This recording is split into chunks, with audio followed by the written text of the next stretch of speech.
Hello friends, welcome back to my channel. So আজ আমরা যাচ্ছি ট্যাটু করাতে। क्या बोला तूने? আরে না না, আমি ট্যাটু করাবো না, করাবে আমার বড় মাসি। ওই যে উনি হলেন আমার বড় মাসি, সাদা কালো চেক জামা পরে দাঁড়িয়ে আছে। তো আমরা ভেতরে চলে এসেছি সান্দার কাছে। ওনার হাতের কাজ খুবই ভালো। মাসিকে বললাম একটু কোক খেয়ে নাও।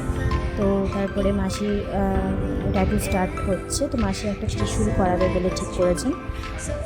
তো তোমরা দেখে নাও যে কীরকম ফিনিশিং দিয়েছে ট্যাটুটা। তো আমার তো খুবই ভালো লেগেছে। তোমরা সবাই কমেন্ট করবে যে কীরকম হয়েছে।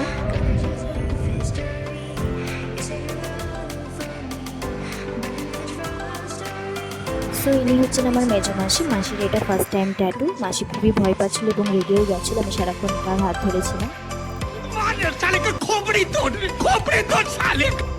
সো এটা হচ্ছে মাসির ফিনিশিং ট্যাটু। দেখে নাও যে কীরকম হয়েছে। তো তোমরা সবাই কমেন্ট করবে যে কোন ট্যাটুটা কার ভালো লাগছে। তারপর আমাকে জোর করাতেও আমিও বসে বললাম ট্যাটু করাতে। তো আমার কোনো কিছু চয়েস করা ছিল না। দাদাকে বললাম তুমি নিজের মতো আমাকে করে দাও। তো আমি শুধু বলেছিলাম যে আমার একটা বাটারফ্লাই করাবো। তো দাদা এটা পছন্দ করে দিল। তো আমি দাদাকে বলেছি তোমার মতনই তুমি ট্যাটুটা করে দাও। দাদা নিজের মতনই কোনো ট্যাটু করেছে, আর ট্যাটুটা সত্যি খুবই সুন্দর হয়েছে। তোমরাও কমেন্ট করবে যে ট্যাটুটা তোমাদের কেমন লেগেছে। मजा आया। এই ছোট্ট ভিডিওটি কেমন হয়েছে জানিও। দেখা হবে নেক্সট ব্লগে। টাটা।